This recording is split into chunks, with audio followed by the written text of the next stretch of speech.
Perception is still pretty vague. I mean, there's a lot of concern about the direction the district's going in and whether that all the benchmarks that are put forth in the TA, we appreciate that, we understand them, but we're still a lot of concern. So our perception is that there's a lot of responsibility on the board and the district now that these TAs and this, all the benchmarks in that first paragraph, we're all hopeful, I know Dr. Woodard is, that things will pan out as it is and that everything will work out well. So we talked about it and we looked at it and it's like this. There's no clear sky. There's clouds in the sky. Some are darker than others. Some members are not as happy about the TA as other members might be. Because the concern is that this is just another one of those proposals that's going to fall by the wayside come time for performance. And that's where we want to make sure everybody knows that the entire membership of the Acton Teacher Association will be watching, we'll be communicating, we'll be talking with Dr. Woodard, and we'll be very much involved, and we would like to be involved to make sure that should something come to pass as we anticipate, as the district anticipates, that we'll be able to kick those options into play that are contained in the TA. There was a lot of discussions going on. We spent a better part of an hour before I called for a vote, and we just touched on many different varieties of things that happened. And one of the things that kind of held it up a little bit was the transitional calendar. It was still unknown to us why that we couldn't move on with a no-cost item for the district that has direct benefits for our students that are currently enrolled in the district. And the board has said, and we've passed several meetings, that, well, we're going to discuss it, and we want to discuss this, and we want to discuss this. And so that's one of the darker clouds, is that it's a discussion piece rather than an action item. The calendar it's a great opportunity for a calendar. We're unfortunately having to end instructional days 5 days short of our school year. It's a great opportunity for transition to the new time and bring in 5 days early in the fall. And this is all for the students. So we went ahead, we drafted the calendar, and when you look at the calendar, it looks pretty similar to any other calendar with the exception of 5 days starting earlier. And I brought copies for each of you tonight so that when you're having your discussions, we hope that you'll look at the calendar and you'll see that, gee whiz, it's really not that foreign, it's not that strange. It does benefit the students, and I've attached a page on there for your discussions that highlights the benefits of a calendar. And just a couple of them. It just gives our kids the opportunity to be on an open playing field. All the schools to the north and to the south of us are on accelerated calendars. We know as a small school district, ADA is incredibly important to us, and we firmly believe that this calendar will encourage students to stay in our district, and it'll encourage students to come back to the district knowing that they are on a regular calendar with the schools surrounding us, and it's going to open up the doors for students who are some from the bigger overcrowded schools that want to come to a small school setting with the new programs that we're developing and the offerings that we can have, our strong athletic programs, will come here and we'll pick up another 5 or 6 ADA just from the calendar alone. And it comes back to one of the biggest things that I have when I'm discussing with my members is that I really would like, everybody says, oh, it's too late for the calendar, we can't do it. And I think anything of import, there's really never too late to do it. If it's for the students, I think that there's an opportunity to take the opportunity to do that and make it happen.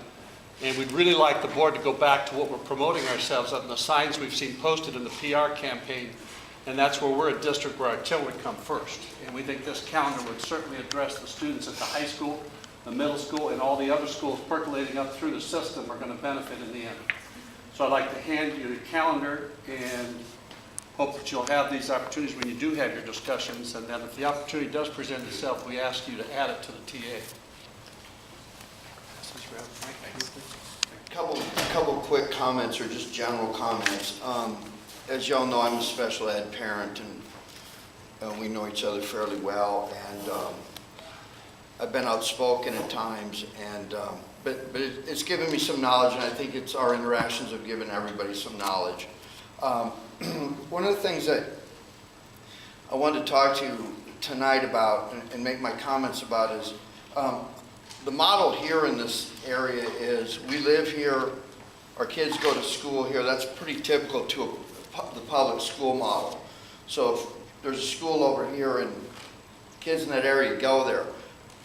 That's typically not the model for the charter school. So you have a charter school where, for example, if there's somebody that's in the aerospace industry, there's an aerospace charter school in Palmdale over there. So a child and their parents, a student and their parents might be looking at zoning in on that place and competing in that lottery to get into that school. So typically, these charter schools are set up for people, sometimes their offerings are very specialized and geared towards certain people, okay? I'm going to be touching on something that's kind of like dancing on a very thin line there, so bear with me here. I've been to a couple meetings at the Einstein charter where people are coming in, they're not really familiar with what the school is going to have to offer. Some of these charter startups, the first year, there's problems with, might be transportation, might be just the general ed stuff. You're getting stuff off the ground, which is to be expected. But special education is an area that's very unforgiving. So if you're not really aware of what it is you're doing, who's coming in, what their needs are, and again, this is a very fine line where you can't say if you're not completely normal and you don't fit in to this, that you can't come to this school. That's definitely something the federal government doesn't like you to do much. But on the other side of the coin, I think you need to be very clear about what you, and to know yourself what your charter offerings are. Because if you find yourself with some moderate to severe students, with parents that are expecting you to build a full-blown program, and you're not capable of doing that, and you're not able to communicate what their expectations should be for your school, things can get out of control very quickly and become very, almost cripplingly expensive to the sponsoring district. So that said, I think this is a good idea, and I'm hoping that the staff in the district, as well as the staff in Einstein, are very clear about what their capacities are and try to relate those capacities to people who are investigating these schools before they enter the door rather than trying to fix problems after. So thanks. So thank you very much, Mr. President. Tonight we have a couple things. We're on track as it relates to the groundbreaking. Currently, we have scheduled a groundbreaking of May 12th. I took a poll from the board. We've taken a look at that. Mr. Devoe and I are working on a guest list. We have an extensive guest list that we're working on. We're trying to get out those invitations in the next week or so, making sure that we get at least, nearly a month advance notice for folks to try and be there. We do have quite a few things planned on that date. I'll give you some more information as that comes. But just so you'll know, if you will, obviously we'll advise the press, advise the community, and make sure everybody knows. May 12th. May 12th. At 10 a.m.? Let's say 10 a.m. right now, but that's a tentative time. We wanted to do it before the winds kick up too much because at that point in time, there will be construction on that site. So, we don't want to get dusted out, if you will. So it depends on which way the wind blows. But we are putting together an event. We'd like to have a lot of people there, and so we'll work on that. We'll get some more information for you. One of the things I'm also doing, just so you'll know, the inspectors, believe it or not, at the plant itself, we are starting to receive materials. We're not starting construction because we don't quite have DSA approval yet, but the engineers are finished and all that process. We will be having to go up there and take a look at it, and we have the two special inspectors and the in-plant inspector. We need to get lined out, so I'll spend some time in Bakersfield, making sure that, I understand what their role is and they understand what our objective is. They are our employees, even though they're at the JTS plant. So we'll be spending some time with that, as well as getting an idea of what type of materials are being received, and then they have to document and lock those in. So it's a process that's already beginning, and it's really kind of exciting to see. So that's really all I have, though, for the new construction piece. Is that it? That's it. Thank you so much. That's going to be great. 8.6, Superintendent Report. Yeah, so there's a couple things I'd like to talk to, if you would. I appreciate Mr. Jorgensen's comment around the approval of the tentative agreement. I know that he and I and several members of their bargaining unit, I really do appreciate the time we spent together. I know, the status and your concerns, and we obviously take those serious, and I do appreciate the approval of that. That honestly gives us a great opportunity to move forward. Yes, obviously, there's some outstanding issues we want to continue to take a look at. Our intent is to move forward a sunshine to get back to the table immediately and start taking a look at some of those items. One being, obviously, is the calendar, getting that back on for discussion at the table, in negotiations, and obviously then through the board's direction. So you may want to start thinking about that, and potentially I'm going to give you some ideas in terms of sunshine, and then we'll talk about that. But we'd like the sunshine collectively, and I know AATA is thinking about what their sunshine may be, and so that we can get back to the table for the 14-15 school year, and obviously use that timing mechanism to go forward with it. In addition to that, we're currently developing a survey. We'd like to finish and develop the survey and get some collaborative effort between AATA and myself and my staff to be able to put out a survey to the community in the month of May and June, conduct a very thorough survey as it relates to the calendar and other specific issues that either AATA has or my administration has, and be able to kind of conduct similar to what we did last time with UCLA, but also making sure that people are aware of the issues and the pros and cons as it relates to those things that we put on the agenda. So we're going to have a draft for that. Obviously, if you have specific things that you're interested in and things you want to know, I'd really like to hear from you, and you can email me some of your concerns and questions. And we can probably craft, we don't want to make it too long, like 87 questions or anything, but at the same time, we want to make sure that we address the issues and the prevailing concerns that are in the community, as well as AATA and, of course, as our representation of the board. So that is coming very quickly. We want to make sure that we get that on the table right away. Secondly, as a result of the approval of the 5 days, as well as the other bargaining units, and Mr. Porter will report out in closed session, that the end school year was June 18th. Okay, so that was without furlough days. So it'll be 5 days back from that. I don't know, did you calculate the actual date? Does it encompass a weekend? You just take a look at that real quick so we can report that. I can look it up too. If you'll bear with me just a second, I want to make sure what that date is. Well, it was If it's Wednesday. June 18th, it would be 1, 2, 3, Would be the 11th. 5 would be the 11th. Yeah. Yeah. So the last day of school will be June 11th.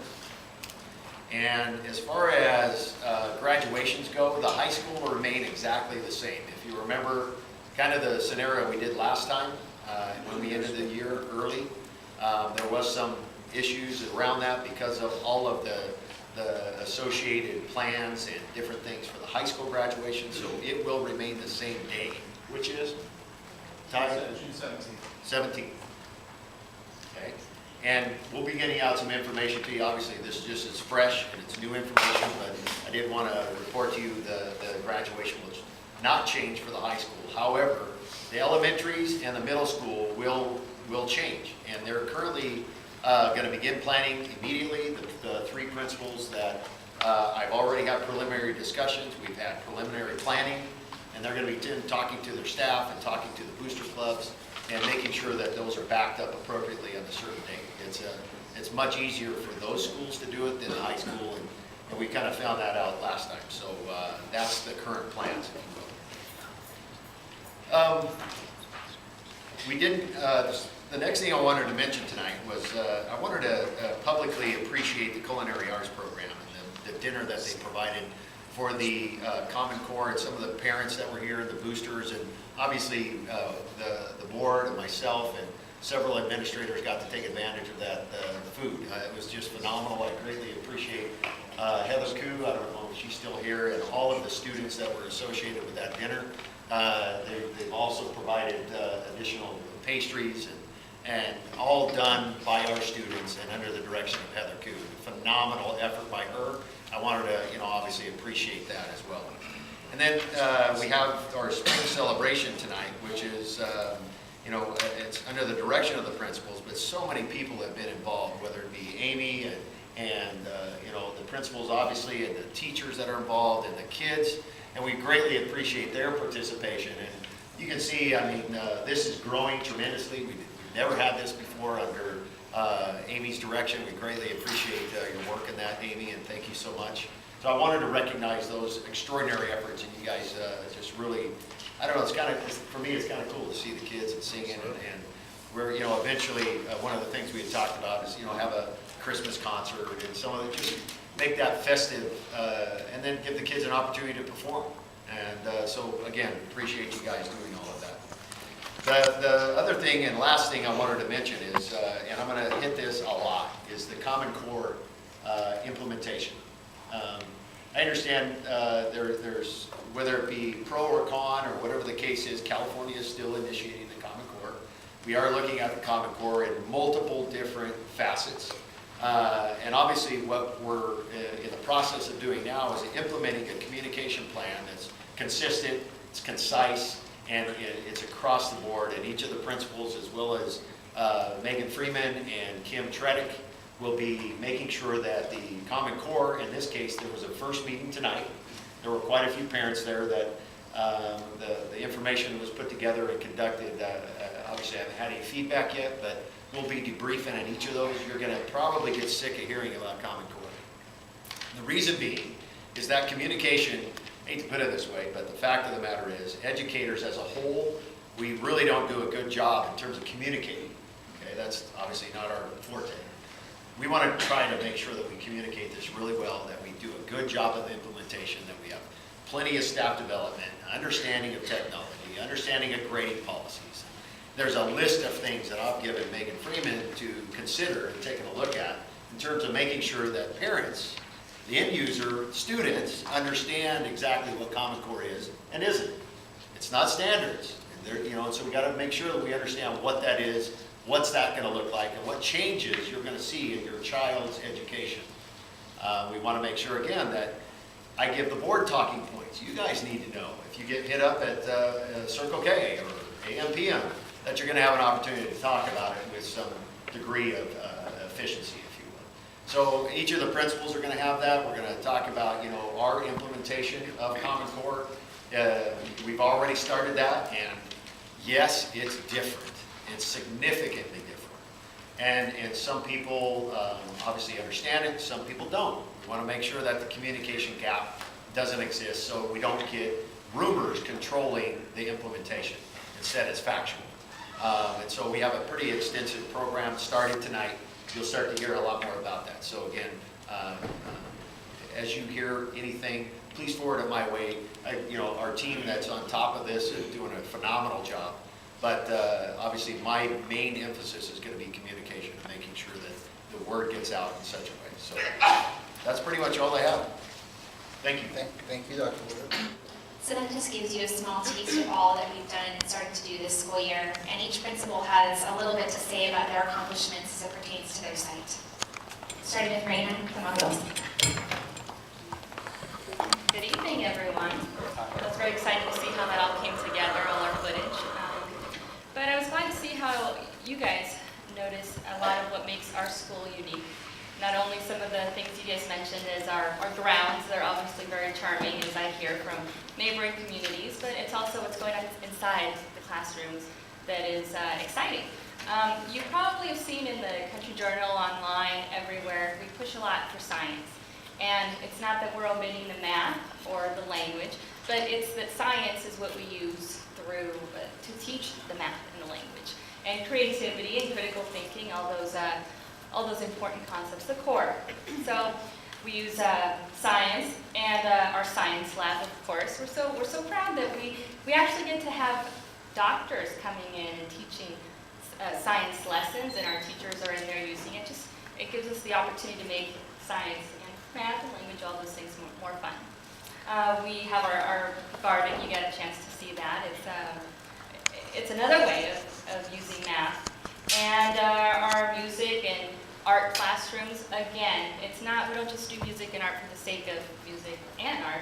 we use that to teach the core subjects of language, history, science, and language. We also try to expose our kids to plenty of technology, not just the old, but the new. Today they were playing with robots. So I'm just really fortunate that you had a little glimpse of what we do on a regular basis. Thank you.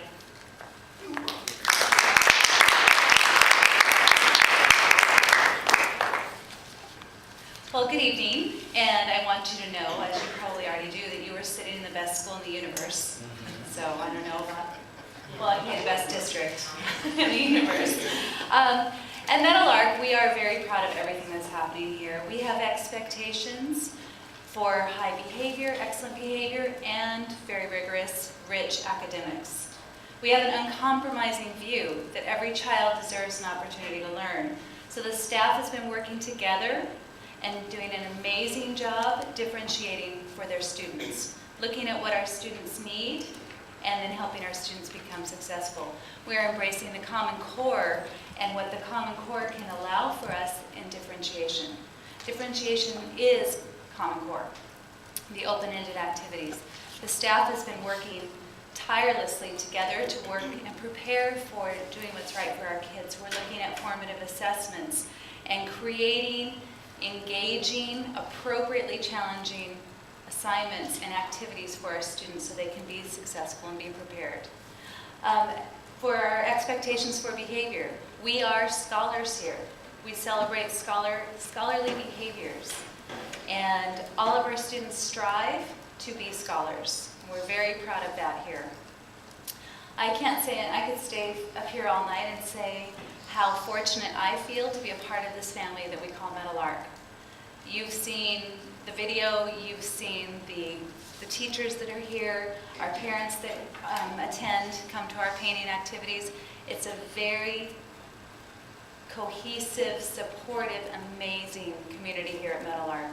And I am very fortunate to be a part of that and very excited about it. And Meadowlark is the best school in the universe because we have the best parents, the best kids, and the best teachers and the best staff.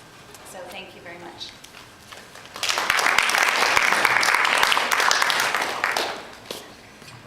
Good evening. I will be challenging that after the meeting today, of course, because we are the middle child, and we know the middle child always wins. So, again, Mary Krumrich, Desert Principal, for those of you that may not know who I am. And we start our day with our class presidents. We have Luker Kessler and Sasha Redenauer, and they start our day with morning announcements. As you saw in the video, we honor our country every morning. The students there, Luker is just absolutely hilarious at times. Sasha's always keeping them in line in her ways. The kids enjoy all the information in the morning. Every morning they're greeted with that. We have Heather Lundquist, if you could stand up please real quick. I know she's probably going to kill me tomorrow, but Heather Lundquist and her HDTV, they're the reason why you were able to see what was up there tonight, and I'd just like to give you a hand for all those people. With that. Not only do you see that information up there, but they look to try and teach our students things, like public service announcements, things that support the school rules. We have a student who has a handicap and is difficulty seeing. Our students did an excellent job portraying what that might feel like to be a student like that, and it brought a really deep understanding to our student population, and really I think helped Merit become part of our school in more ways than one.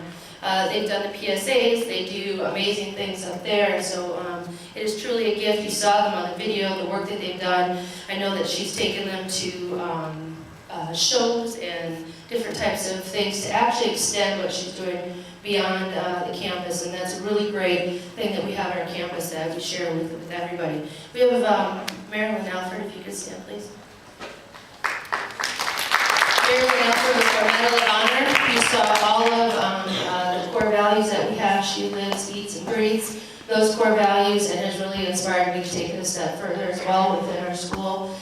We are working to change our culture and have our students embrace those in everything that they do, and everything that they see, and everything that they eat, and everything that they are in our school campus.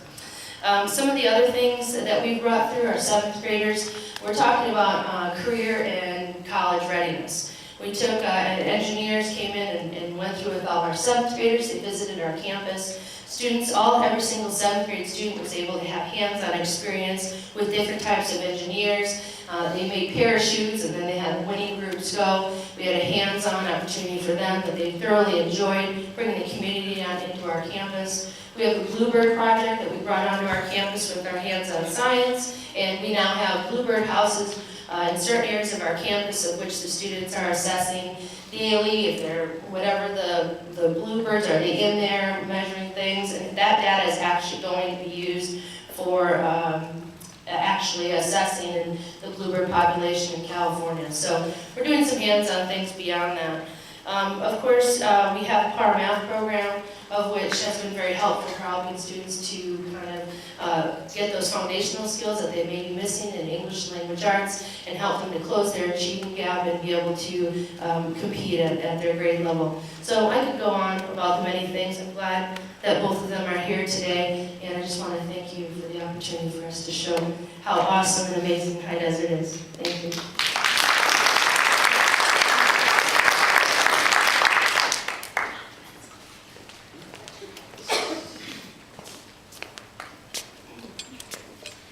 Good evening. We just finished our WASC visit. WASC is just a quick abbreviation for a team that comes from the state and determines our length of accreditation for our high school.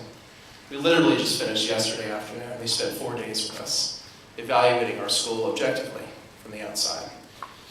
And what I want to emphasize to you, you already know many of the things, what we've done in recent years, 41-point jump in API, a lot of the beautification projects we've done, both the pepper trees and the campus painting, the new computer lab. Kim Clemens is over there, and she was a big part of that. Lee Jennings for PTSO in making that happen. All the different hospitality from Lee Jennings, both tonight and all through WASC, that I thank her all the time for these things. The things that I am most proud of that came out of the WASC self-study that they said objectively, these are people that have never seen our school before, Sunday. Okay. They said, this is a quote from a chair who's visited 10 schools, it was his 10th school that he's visited. Okay. And the chair said, I've never seen, and he was very sincere, I've never seen a community so supportive and so together as you have here. And that's from students, parents, teachers, administrators, district, everyone he spoke to, the comments he heard, the amount of support for each other, students for the teachers for the students, was unparalleled in his experience. And I think it's something that we often just assume or take for granted that I just wanted to elevate.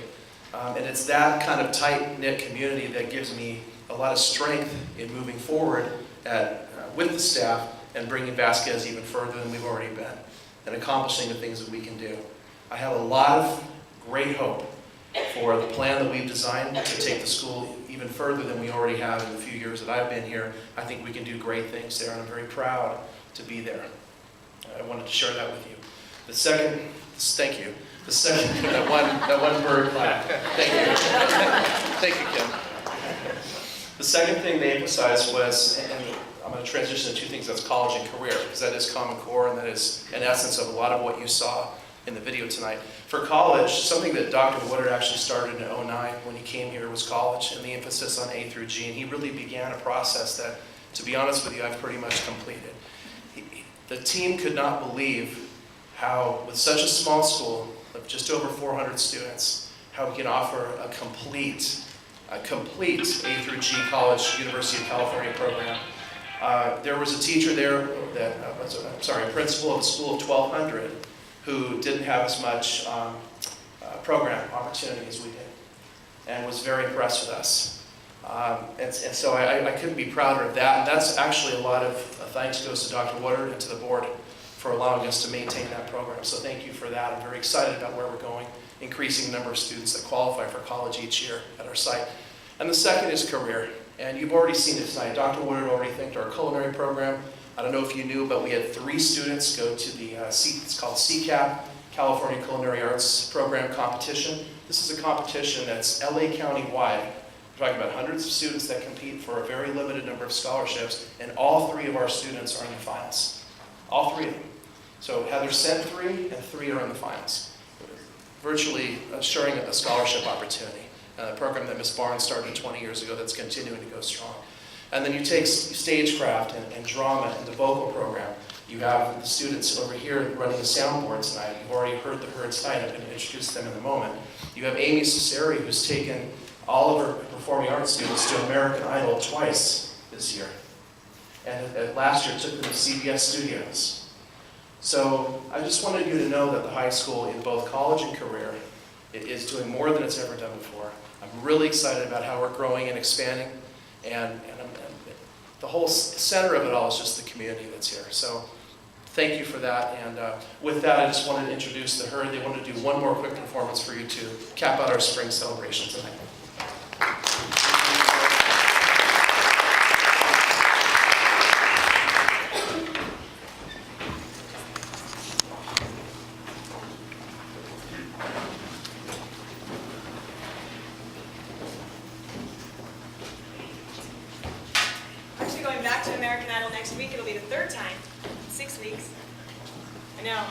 Tenacious, a lot of emails explaining the situation, and then America's Got Talent over spring break, so it'll be really fun.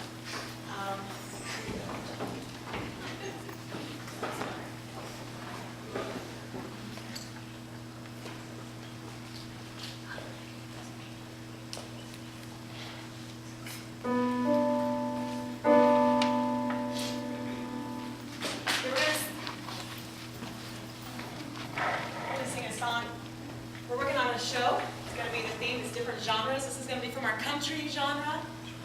It's called Country Roads. It's a 4-part a cappella. Hope you enjoy it.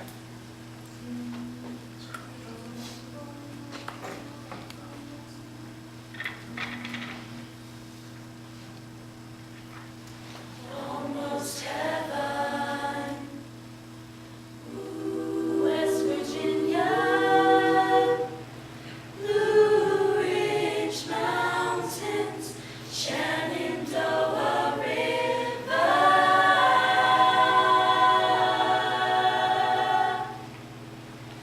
Ooh, life is older, higher trees, younger than the mountains, growing, growing like a breeze. Country roads, take me home to the place where I belong. West Virginia, mountain mama, take me home, take me home.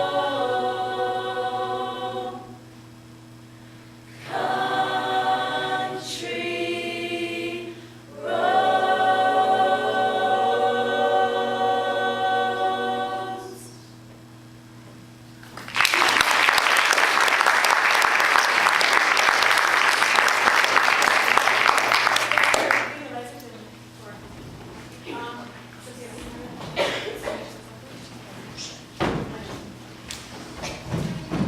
Okay, so they're going to do a quick rise or change. We're going to do a song called Travels. Travels is equals. And being that the Herd is in its 2nd year, it's important that they start new traditions, right? And they learn a new show every single year based on different things. This year we're working towards a final concert that'll be different genres. And this song is the one song that they will, every single cast each year in the Herd will learn this song. It's called Travels is Equals. It'll look different based on who's in the group, and it builds on the talent that we have in the group each year. So it's kind of cool, you know, then as alumni they can come back and see the song that they performed with different people, and it's just a real great tradition builder. So we hope you enjoy. Again, it's called Travel as Equals. I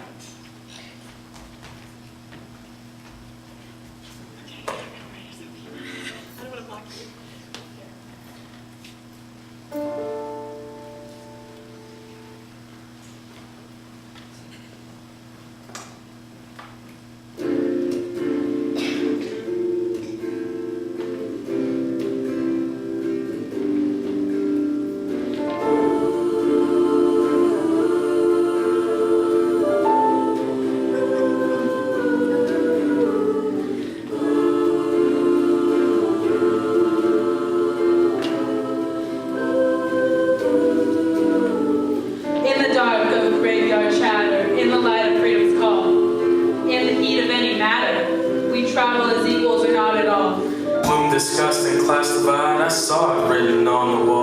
the only way that we can survive. Travel as equals, not at all. You can't be in greater comfort as my pain prevents your fall. The truth will come and tell us, brother. We travel as equals, and not at all.